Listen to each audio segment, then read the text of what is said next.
Assalamualaikum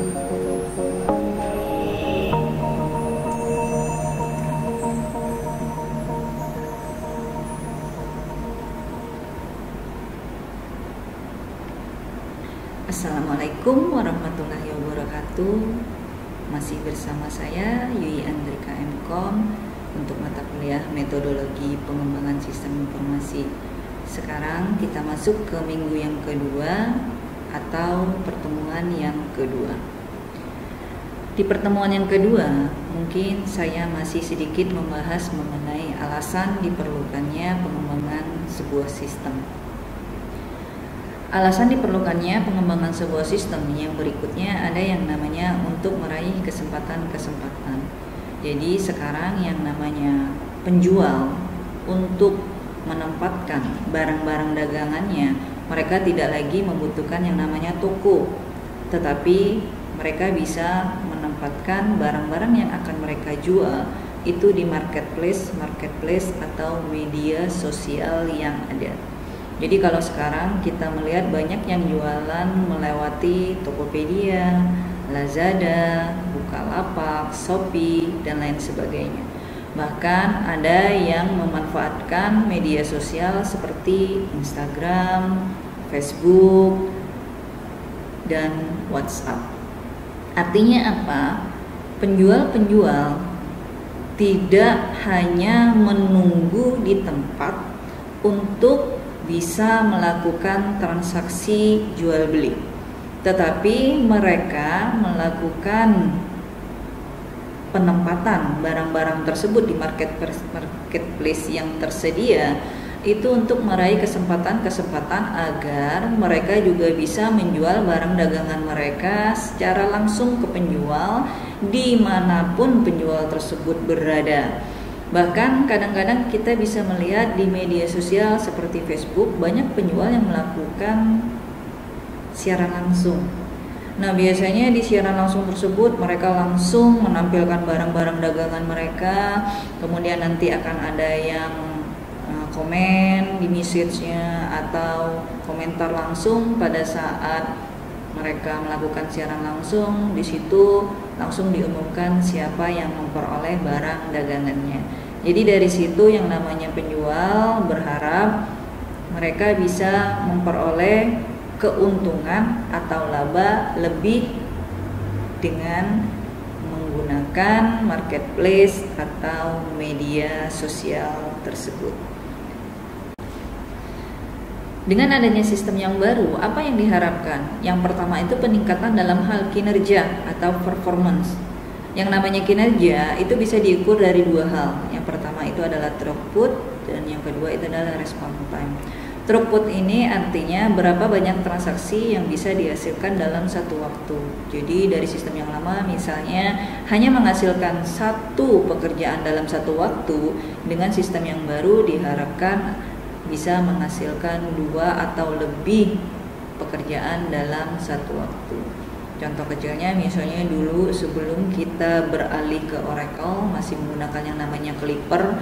Jadi setiap ada proses daftar ulang, pada saat BAK mengentri KRS, keuangan tidak bisa melakukan transaksi yang namanya cetak kwitansi. Jadi keuangan itu harus menunggu BAK selesai terlebih dahulu, BAK close sistemnya, baru keuangan bisa melakukan transaksi untuk pencetakan kwitansi. Begitu juga sebaliknya, pada saat keuangan masih melakukan yang namanya transaksi untuk pencetakan kwitansi, otomatis BAK tidak bisa bekerja untuk melakukan proses pencetakan KRS. Nah, tapi sekarang yang namanya KRS, yang namanya kwitansi itu bisa dilakukan sekaligus. Bahkan sekarang selain Oracle, pada saat Atmaluhur sudah menggunakan berbasis web. Yang namanya mahasiswa pada saat mau melakukan transaksi daftar ulang, mereka tidak perlu lagi datang ke kampus, tetapi bisa mengisi KRS-nya secara online dimanapun, kapanpun. Jadi nanti untuk pencetakan kwitansinya itu juga tidak harus dilakukan di keuangan, tapi mereka bisa langsung membayarnya lewat ATM dan langsung mengetahui berapa total pembayarannya di web mereka masing-masing. Jadi dari sistem yang lama otomatis throughputnya itu mengalami peningkatan. Kemudian yang berikutnya respon time. Artinya di sini berapa lama ya waktu yang diperlukan untuk melakukan satu transaksi. Begitu juga waktu tanggapan untuk melakukan satu transaksi. Jadi dengan adanya sistem yang lama mungkin respon waktu yang digunakan itu cukup lama. Dengan adanya sistem yang baru itu respon time yang diharapkan itu pasti lebih cepat. Contoh untuk respon time mungkin sekarang kita bisa melihat yang namanya mahasiswa apabila mengalami kendala atau masalah dengan web mereka mahasiswa.maluhur.ac.id, mereka langsung bisa melakukan atau menanyakan apa permasalahannya tersebut ke Pak Yohanes melalui WA atau bisa meninggalkan komentar, kemudian nanti akan dicek oleh Pak Lukas atau Pak Jo, kemudian langsung dikasih tahu apa permasalahannya. Jadi tidak perlu datang ke kampus, tidak perlu menunggu lama, kemudian kapan waktu itu bisa langsung mendapatkan respon dari apa permasalahannya. Kemudian setelah mengetahui respon tersebut, mereka bisa melakukan transaksi kembali. Dengan adanya sistem yang baru pun, kualitas informasi yang disajikan diharapkan bersifat lebih akurat dan relevan. Artinya, kalau kita berbicara akurat, apa yang dimasukkan itu berarti nanti akan sesuai dengan apa yang dikeluarkan. Itu yang dinamakan dengan akurat, ya. Kemudian yang berikutnya, akurat itu juga berbicara ketepatan waktu. Jadi kadang-kadang sebuah informasi kalau sudah melewati waktunya, biasanya informasi tersebut tidak akan pernah bermanfaat lagi. Contohnya misalnya kita bisa melihat koran. Kenapa harga koran yang pagi hari itu lebih mahal dibandingkan koran yang sore hari? Karena bisa jadi apa informasi yang ditampilkan di koran pada saat sore harinya itu sudah tidak bermanfaat atau berguna. Nah, kemudian yang berikutnya adalah relevan. Artinya informasi yang disajikan itu sesuai dengan siapa yang membutuhkan. Makanya kadang-kadang kalau kita melihat transaksi secara online atau transaksi yang sudah terkomputerisasi, itu biasanya informasi yang disajikan itu sesuai dengan siapa yang membutuhkan. Karena apa? Pada saat mau melakukan transaksi itu disesuaikan menu-menunya dengan siapa saja yang membutuhkan. Di sini ada yang namanya keuntungan ya dengan adanya sistem yang baru atau penurunan biaya. Nah, biasanya penurunan biaya ini berhubungan dengan jumlah sumber daya. Yang pertama itu biasanya jumlah sumber daya manusia. Jadi kalau kita melihat di pabrik-pabrik yang dulu mungkin semuanya masih menggunakan sistem yang manual, kalau sekarang sudah menggunakan semua sistemnya terkomputerisasi, otomatis tidak membutuhkan banyak pekerja lagi di dalam pabrik itu sendiri. Atau mungkin yang paling berasa itu kalau kita melihat di Jepang ya, yang namanya restoran itu tidak lagi banyak membutuhkan pelayan, karena mereka biasanya sudah menggunakan aplikasi untuk memesan, kemudian nanti yang langsung diterima oleh restorannya. Kemudian biasanya mereka juga menggunakan yang namanya robot untuk mengganti manusia di dalam pelayanan di dalam restoran itu sendiri. Berarti dari situ kita bisa melihat adanya keuntungan dengan penurunan biayanya.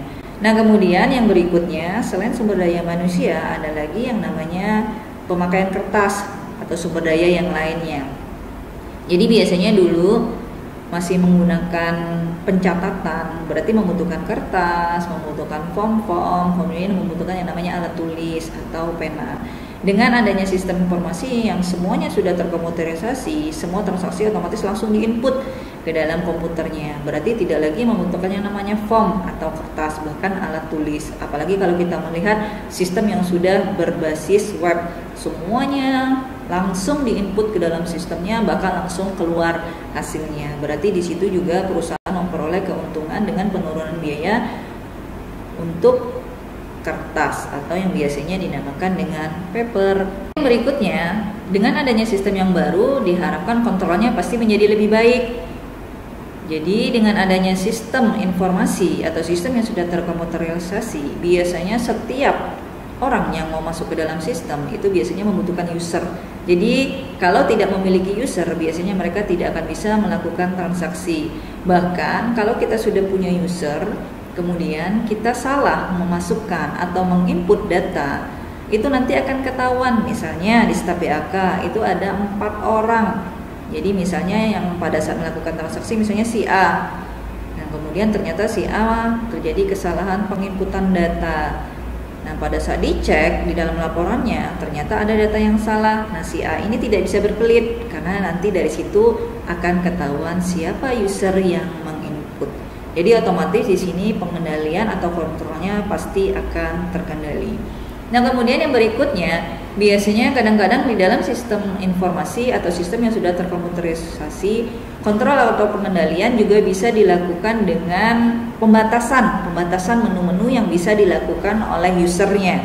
Jadi misalnya kalau saya dosen, berarti saya hanya bisa menggunakan menu-menu yang tersedia untuk dosen saja, tapi saya tidak bisa mengakses menu-menu misalnya untuk Kaprodi, kemudian untuk yayasan dan lain sebagainya. Begitu juga mahasiswa. Mahasiswa pada saat masuk ke dalam web mahasiswanya, berarti mereka hanya bisa melakukan menu-menu yang disediakan oleh mahasiswa itu sendiri. Kadang-kadang ada menu yang bisa kita lihat, tapi pada saat kita klik dia tidak menampilkan apa-apa, atau dia tidak melakukan respon sama sekali terhadap transaksi yang kita klik tersebut. Artinya apa?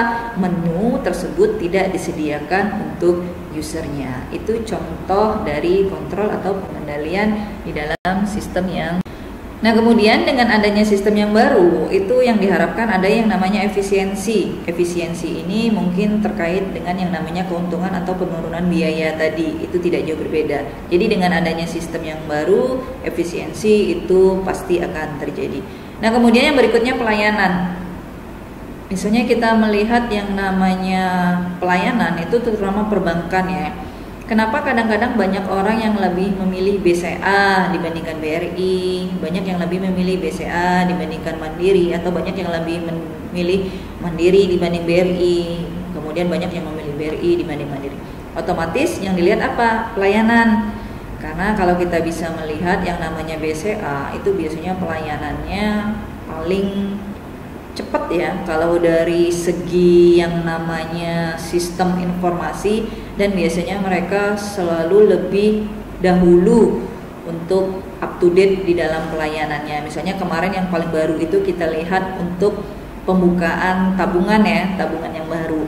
Nah itu yang pertama kali mencetusnya siapa? Itu BCA, baru diikuti oleh BRI dan bank-bank yang lainnya. Artinya pada saat masa pandemi atau corona ya sekarang, BCA melihat kesempatan ya, melihat kesempatan, oh kalau seandainya mau buka tabungan baru itu tidak harus langsung datang ke banknya, tapi bisa online melalui web yang mereka sediakan, tinggal menyediakan persyaratannya, kemudian saldo pertamanya otomatis kita sudah memiliki yang namanya tabungan di BCA. Nah jadi kalau kita melihat dari apa yang dimiliki oleh BCA, berarti kita akan bilang ternyata pelayanan di BCA itu lebih mengutamakan kenyamanan dari pelanggannya. Jadi dengan adanya sistem yang baru pun pelayanan diharapkan lebih memuaskan pelanggannya. Itulah apa yang diharapkan dari sistem yang baru.